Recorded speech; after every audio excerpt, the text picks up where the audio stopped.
She thumps a cane and drinks champagne. She's formidable and judgmental, but we can guarantee that she's a quintessential Lady D, who recognizes great potential. What would Danbury do? Hello and welcome to What Would Danbury Do, a podcast about the Bridgerton series from A to V. We have another bonus episode and we're going to the movies.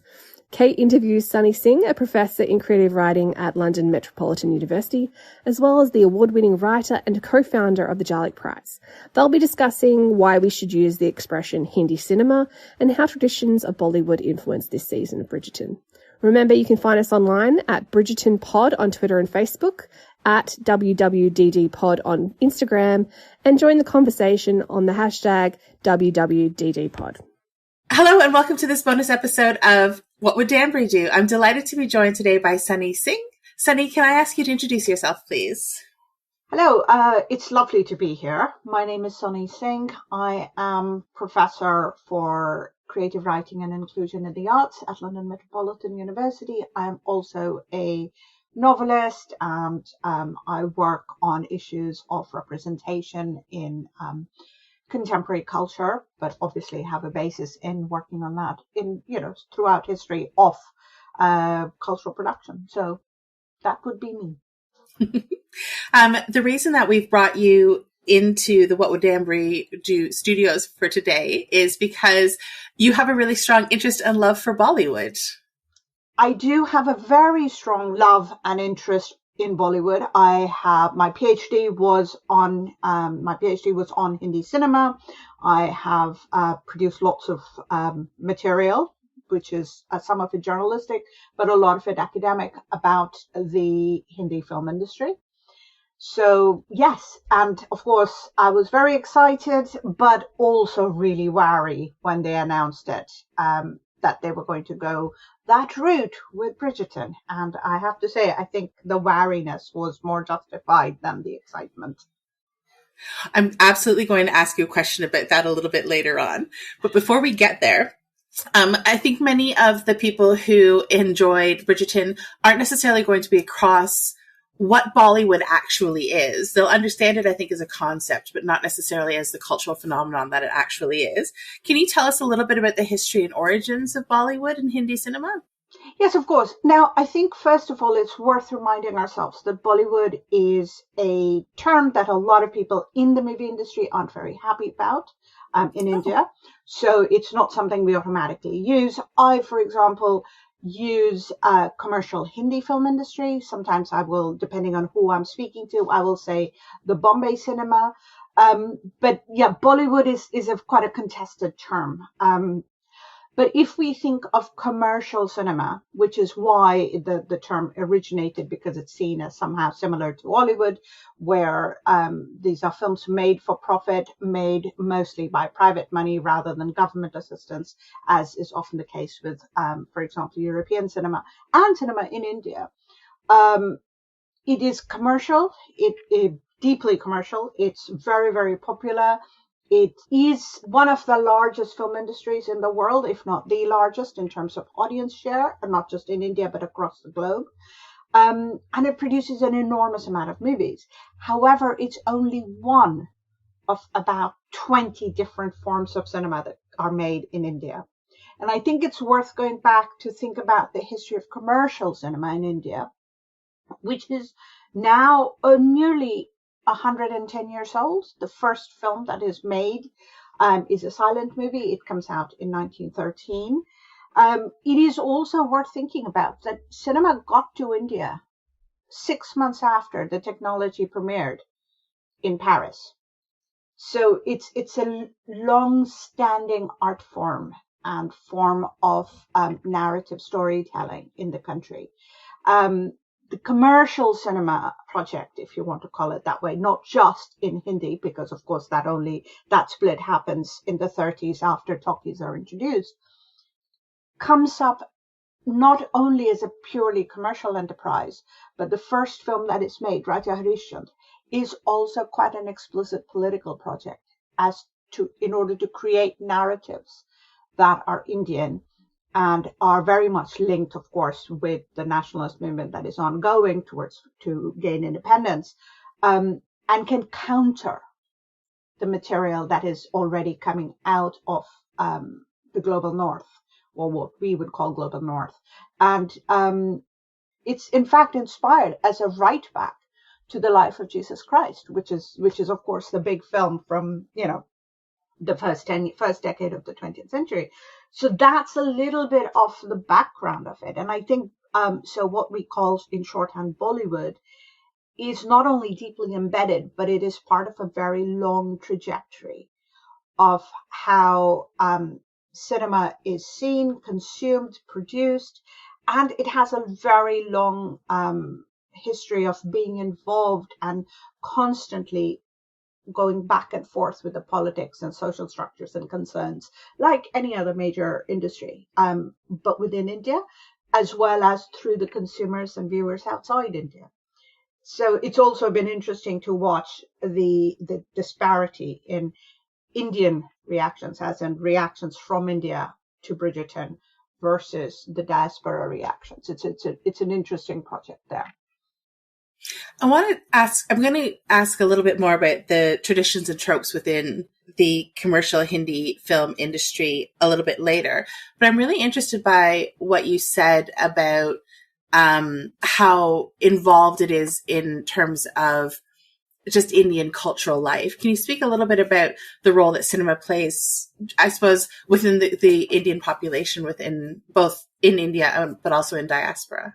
Well, I think it's important to think about what any major cinema does.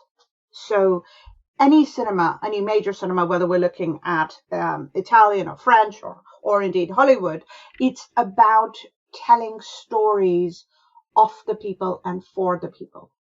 There may be political impulses, there may be political ideological agendas for particular filmmakers or even groups, or even we can set up a time period that say this is more or less the ideals that are being embodied by this. But really that cinema is very clearly of and for the people, and of course by the people. Now, this is very much the case with cinema in India, with a really interesting point where quite early on it becomes clear. So already in the first decade of the 20th century, it's clear that cinema, when being produced for India, cannot be removed from the fact that the country is being ruled by a foreign power, is a country under occupation. So it's worth going back and thinking about what exactly it entails. At the start of the century, less than 5% of the population is literate. If you're going to get a message out, you're going to use technology that is much more complex and much more accessible to people than pamphlets or things that are based on words. Now, theater, folk theaters, all kinds of other, dance, etc., that's going on, works very well, but these are not wide dissemination, mass dissemination industries. And that's where cinema comes in. So if you look through the 110 years of Indian cinema, it does this rather wonderful thing where it goes from having very clear anti-colonial roots and impulses and ideas. It then switches to, by the 20s and 30s, already it's rethinking social structures. What are some of the social ideals of a new nation that will be born? Through the 50s, it's very much engaged with constructions, imaginary and imaginative constructions of the nation. In the 70s, it starts to look at I can't say it starts to, but it becomes very clear that it's looking at the troubles and the problems and the discontents. So it's an ongoing process. And I think that shows up constantly in the material and the films that are produced. It's always very interesting for me because people who don't know this cinema have a kind of idea of it's all song and dance and happy endings. And yet when you make a list of like the top 10 films that are popularly voted on of the last 100 years, pretty much all of them are going to end badly.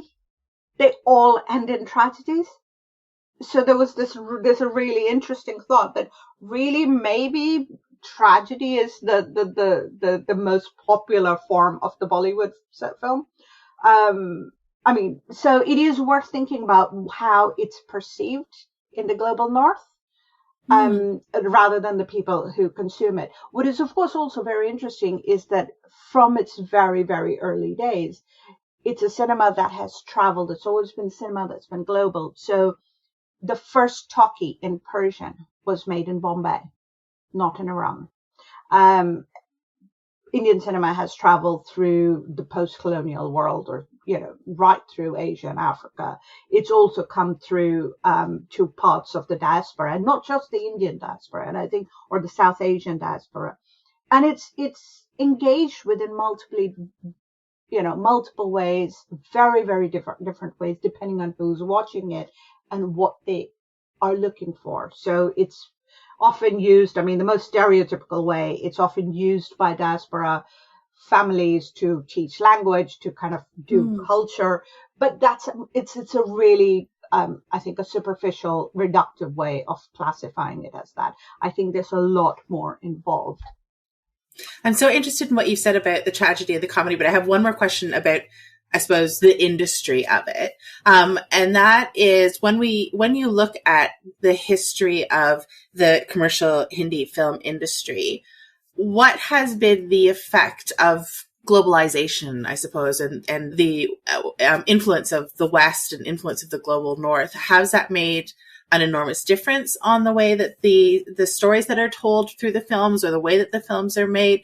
And the statement that you said that this kind of cinema has always been for the people, from the people, how has that changed as movement gets easier and people become more globalized, as well as the cinema itself?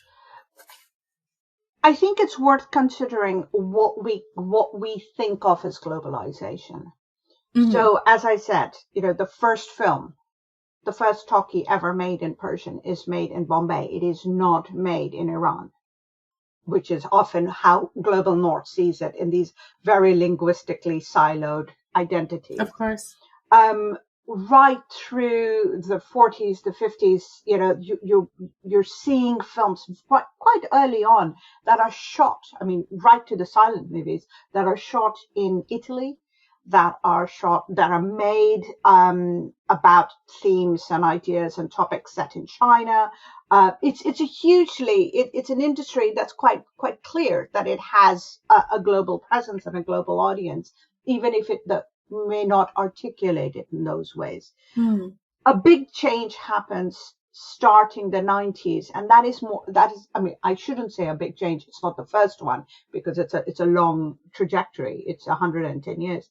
But something really quite interesting happens with the changes in technology. So films become easily available, but not just in movie theaters, but through satellite television. They start to travel out, and they're more easily available across the globe, rather than only in India or in London is a good case in point. Until the 80s, you would have to go to these specific theaters that you could go see a Hindi cinema, a Hindi movie in. By the time the 2000s rolled around, you could get films on cable and 24/7. You could also just walk to central London and go to any Odeon or any major chain and get the latest releases. You didn't have to. It wasn't the same process. Now there's lots of sociological, economic, geopolitical processes involved. I think there's been another shift in the last 5 years. Mm-hmm. Where the market has segmented.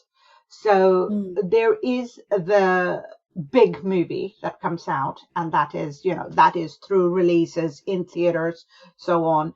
But there is also a segment which is growing and really fascinating, which is the Netflix and Amazon sort of movies, which are movies that are quite specific, and they're often focused as an urban audience, although they may not necessarily be about cities and urban spaces.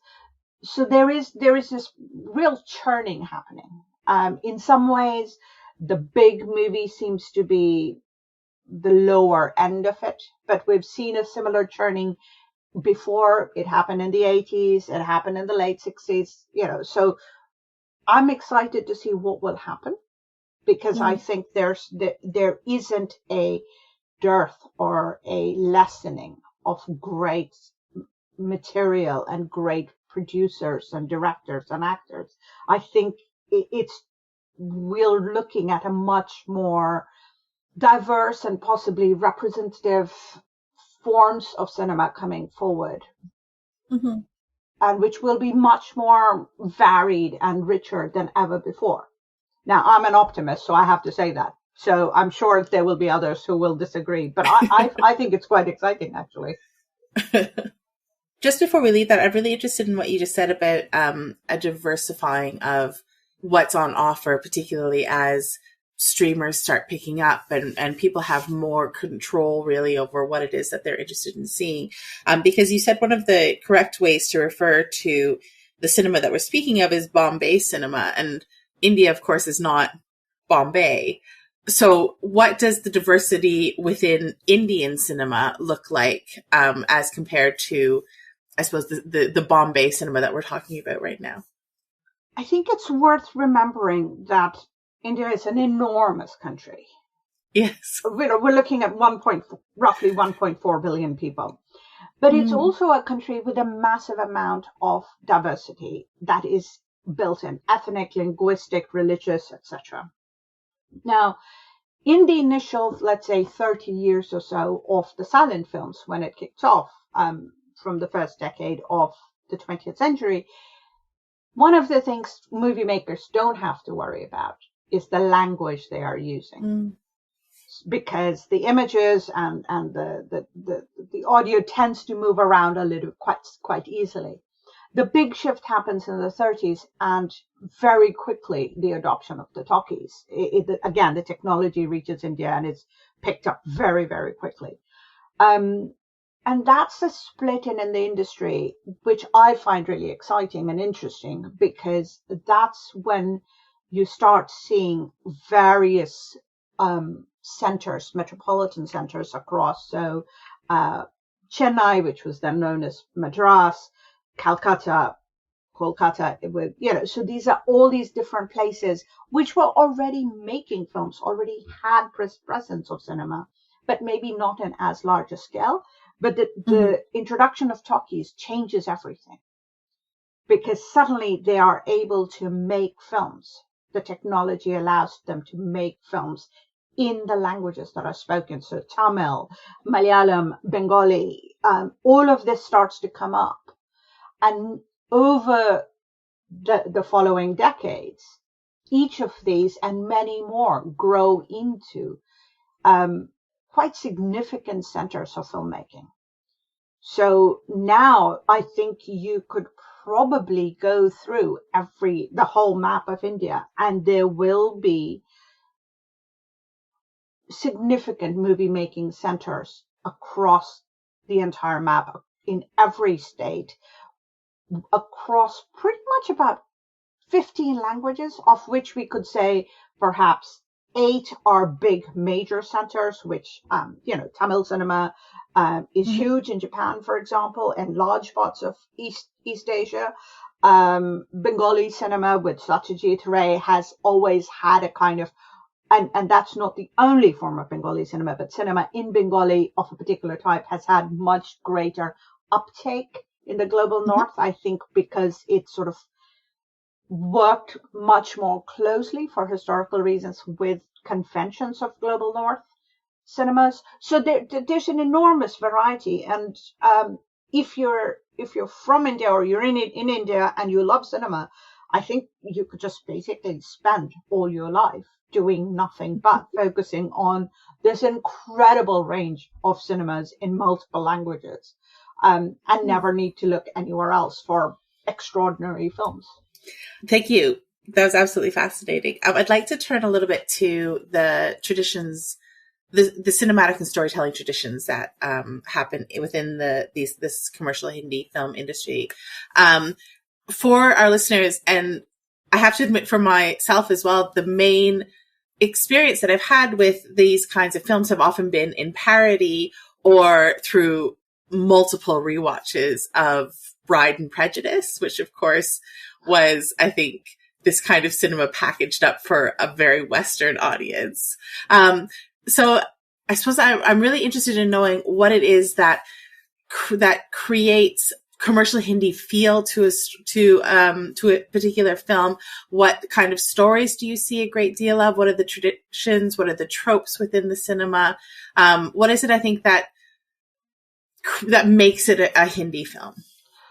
Oh, now it's always very, very tricky. It's as if you were to say, tell me about Hollywood and what are some of the things they say and what are some of the films. Yeah, of course. And it's almost impossible.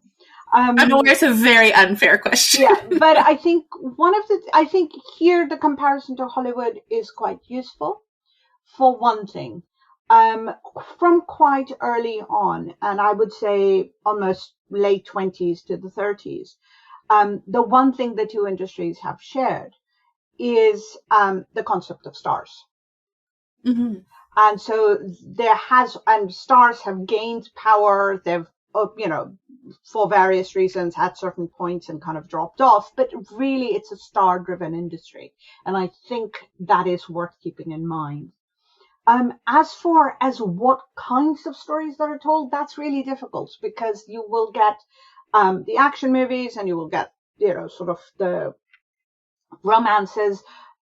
Themes change and vary. I mean, you will get things that are quite frothy rom-com, but you will also get, I love, one of my favorite points of reference is the first film, and it's a popular film, so it's made for consumption, that looks at the impact of sexually transmitted diseases acquired through one of the partner's strain, and the impact of that on the couple and the home was made in 1926.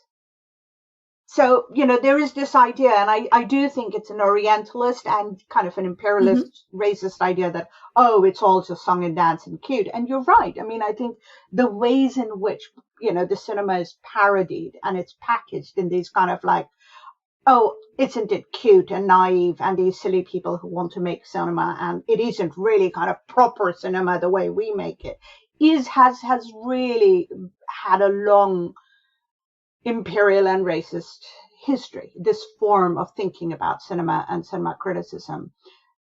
So I think there is something to be said about the range that works. There are certain things to think about that I feel are interesting that make this cinema unique, and I can't go into lots of it. But I've always found two things in terms of the narrative structure. One, often the cinema is about how things happen, not what happens. And that is a really different point. So you can go in and you could argue that that's a similar process, so when you go in and you see a man with a gun, you kind of know what will happen versus a couple kind of, against the sunset, right from the poster stage. But there is the sense that what is more important, the pleasure, is about watching how the story unfolds, of really just enjoying every emotional, aesthetic moment of it, rather than, this is what happens. So, I mean, the spoilers are not really the big issue when you get to this kind of cinema. The other side of it is that it's a cinema that is meant for a wide-ranging audience. So a great, if you want to call it the great Bollywood film, is one that will have is a film that people will go watch again and again and again. And the traditional way is you go watch it with your family, you go watch it with your friends, you go watch it with your partners. And all of those things that change in how you watch the film and who you watch with is something that is leveraged. So that also means that you will have the perfect Bollywood film will offer something to every age group and every kind of person who is there, or at least try to, either explicitly or implicitly. But it will provide this opportunity for people to come in and rewatch it and watch it. And you will never just be in this process of going, oh, I can watch this movie with my friends, but I can't take my mom there because now we're all going to be embarrassed. So if you want the perfect Bollywood film, I think that is the big difference to it. Does this kind of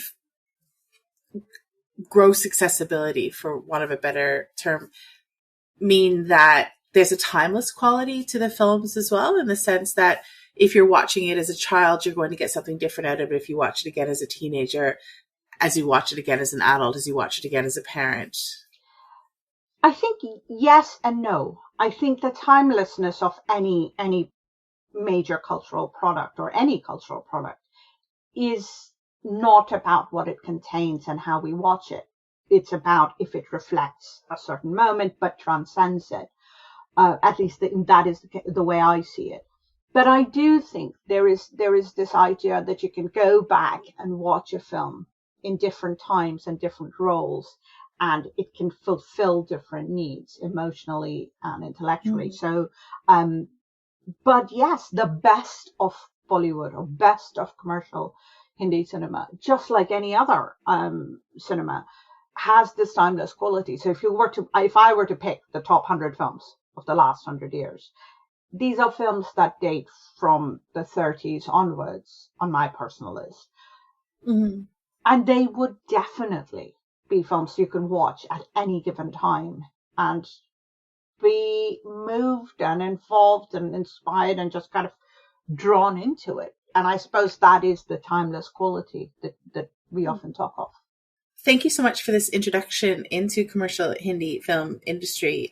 Sunny, I've really, really appreciated your insights and the generousness of your responses to basically what is essentially a newbie question, set of questions. But I'd like to turn to our main topic of conversation for the evening, which is Bridgerton and the introduction of South Asian characters into the Bridgerton universe. Now, you alluded to this a little bit earlier on, but I'm going to ask you point blank now. What were your first thoughts when you heard that Bridgerton was going to feature South Asian characters as part of the narrative in season 2? Oh, when I first heard that Bridgerton was going to go towards South Asia and with South Asian characters, I was excited because I want to see what is possible.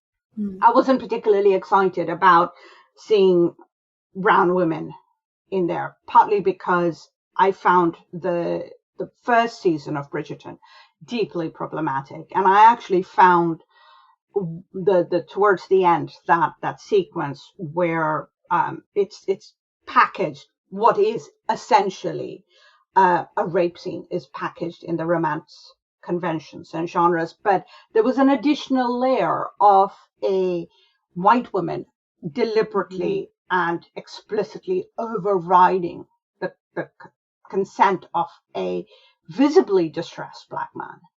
And that sequence has such a historical weight and resonance to it. And then I wish that had come with a trigger warning, because I was very upset. I had to actually turn it off and I could not go back and watch it until I made myself. So I wasn't expecting great things. I was expecting it to be problematic. And yet it's also very interesting because there was this kind of outpouring of some people in the diaspora, in the South Asian diaspora, and how wonderful it would be to see these beautiful women dressed in clothes that are often, not necessarily seen to, brown women aren't seen in those kind of clothes in mass media anyway. So there was this real and be romanced, if you can think back and look at the numbers of cinema and films and television programs, not just in Hollywood, but across Western Europe over the last 100+ years, you can possibly count the numbers of times black or brown people have been seen as attractive, not sexually, but emotionally or romantically attractive to whiteness is very limited. So that excitement already kind of was problematic, but I found that it was there, and I understand why it would be, because if you have not had representation of yourself, any scrap that is thrown out feels like a feast. But I was very wary, and I think the second season justified the issues that I had picked up in the first season. I think they actually made them more explicit, because it was about these two very beautiful women, stunning actresses. And I think this is something that I want to note, is that it's not on the actors. It's just extraordinary. It's the way the story has been structured for them. Absolutely. And I found it, I have to say, I made myself through the season, but I was bored. I was bored because I knew exactly what they were playing at. I could have taken my checklist of Orientalist tropes. Edward Said, 1978. I could go down that list and tick every box. And that was sad because, I think we're in 2022. We deserve better. The global majority, black and brown people of color are the global majority. We deserve better from Hollywood and the global north. And especially someone such as Shonda Rhimes. I mean, somebody who I think a lot of us looked up to for a very long time for having got to that stage and being able to create that kind of narrative. And I was disappointed, but I was mostly bored. I sat through the last couple of episodes, had to make myself, because it was boring. I knew exactly what they were going to do, and it was so like, oh, please. It's interesting that you mentioned season one, because certainly the way that season one dealt with the color conscious casting that the Bridgerton juggernaut has been quite vocal and quite proud about. In season one, they handled that quite differently with their Black characters, because the Black characters were very divorced from any kind of past or any kind of history or any kind of story. There was a vague mention of the fact that they didn't used to be equal, but then love made them equal and everything turned out okay. That's not true in season two. In season two, the inclusion of the Sharmas, they're very, very tied to their heritage and where they come from. There's this idea that they have lived elsewhere. They have come to London from afar. Throughout the course of the story, Kate has every intention of going back there. How do you think that those changes created a different sense for the Sharmas than they did for potentially Simon, the Duke of Hastings, in season one? I think the first season, with the color conscious casting, I actually prefer. There is a wonderful scholar by the name of Kristen Warner, and she calls it plastic representation, which I think is a much more accurate term for this. They managed to do all the things that we've already heard. The love conquers everything. It was this sort of soft peddling of history and the deep injustices of history that are ongoing. I think with season two, and I fully expected, and partly I think my curiosity was to see how they would deal with it. The season two made it worse, partly because these weren't just women who were of a different race and, represented into, sort of inserted into the narrative as just any other debutantes or, society girls in this period drama or period romance, however you want to call it. Each, I think, trying to connect it very clearly to India and their heritage. And I can understand the commercial impulse because, India is a very vast market, and Hollywood has not really had a significant presence in that market and continues to not have a significant presence in that market even now. So I can understand the commercial impulse to say, oh, we can just hand out. But I think what is missed in this process is most Indian viewers. I mean, it was very amusing to watch the difference. Diaspora, there was this excitement about how beautiful it was and how they wanted to see themselves in romance, and that's fine. But I think a lot of Indian viewers just found it hilarious, perhaps because there is this vast tradition of and machinery of television and films dating back 100 years of people like us being in romances, being, having stories for ourselves, and to watch this kind of rather absurd narrative being constructed, which is historically going to be deeply problematic.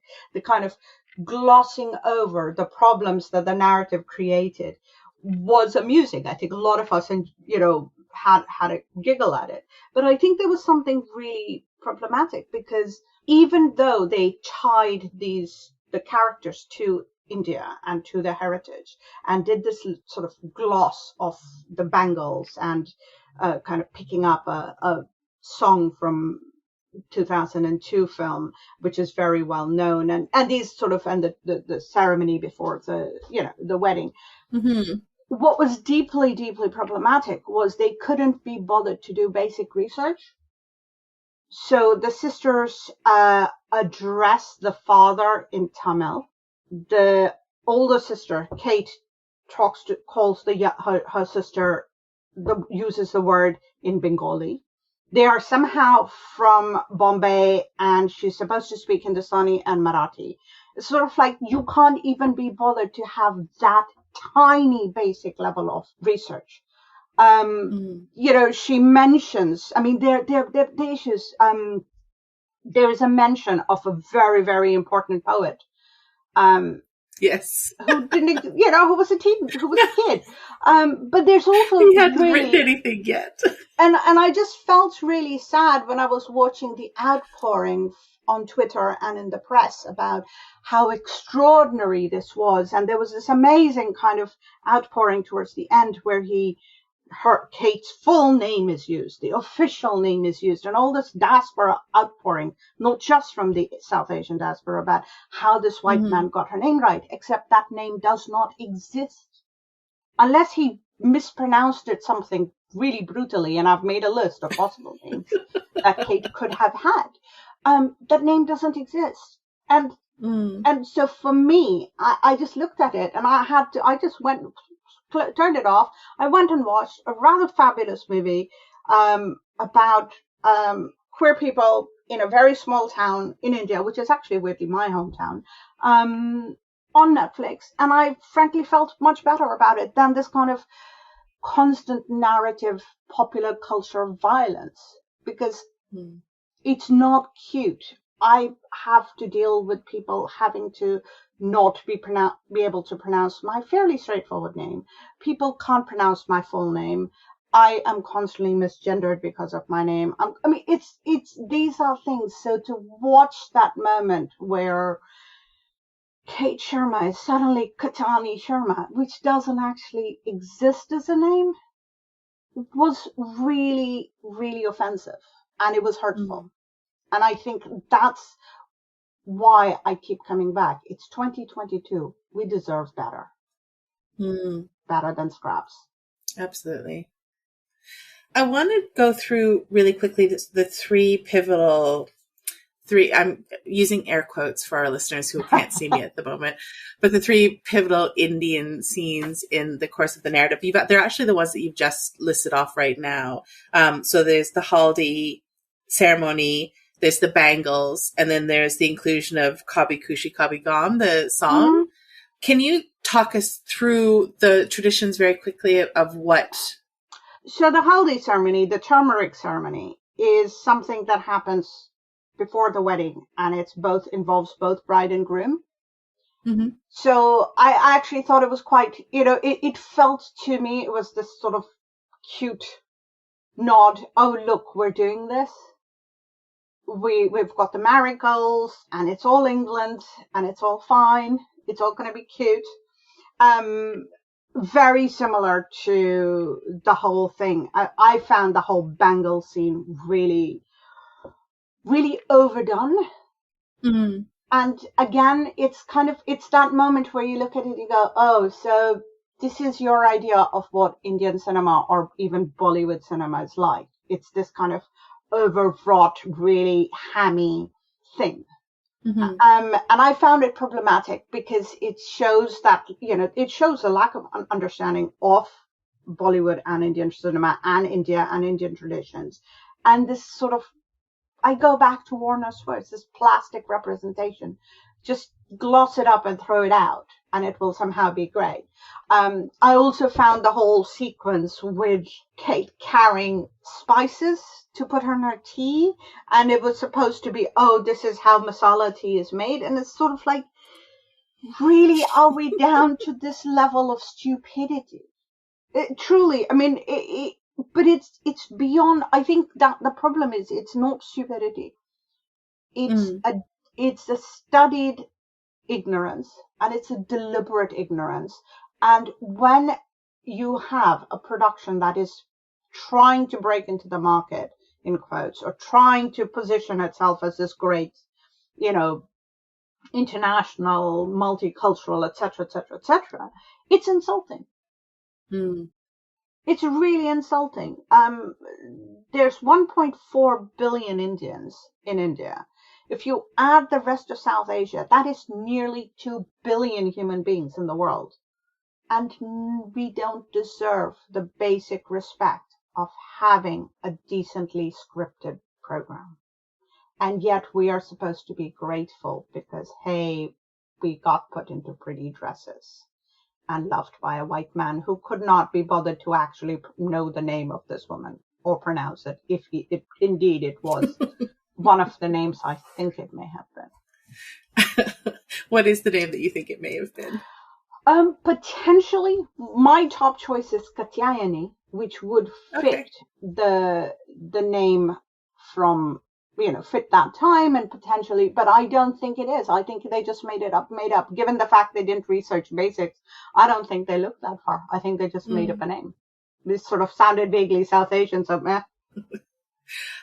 Is there anything that you think that they could have done to actually make a South Asian character work within this world that they've created?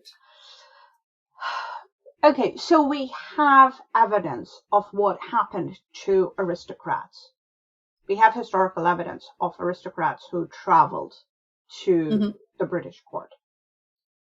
We have evidence of very, very strong women who were married to, from South Asia, who were married to white aristocrats.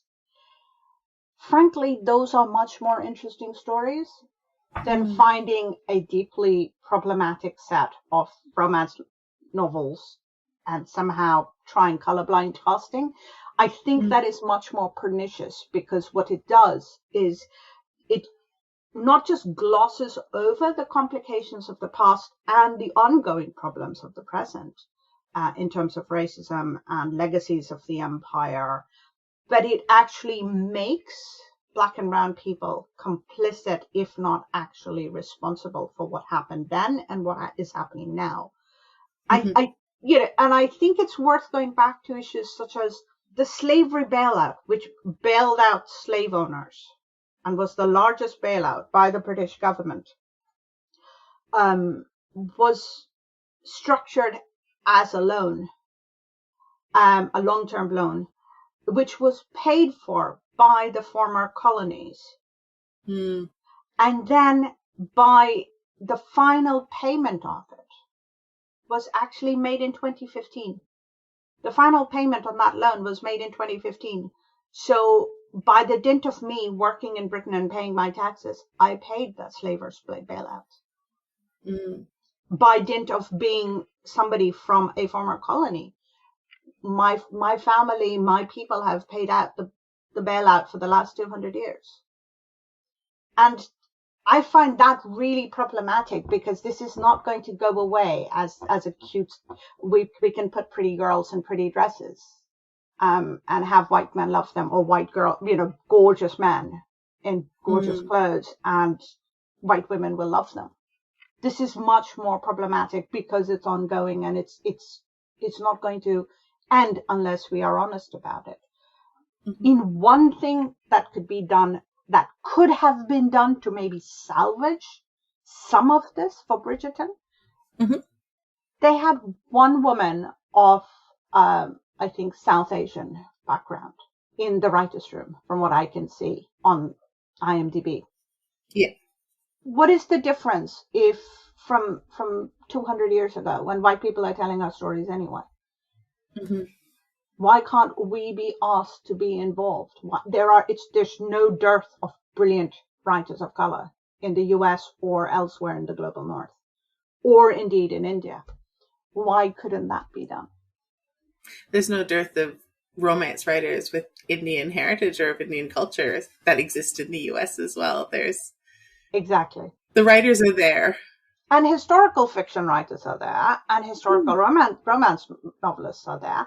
Why aren't we seeing that?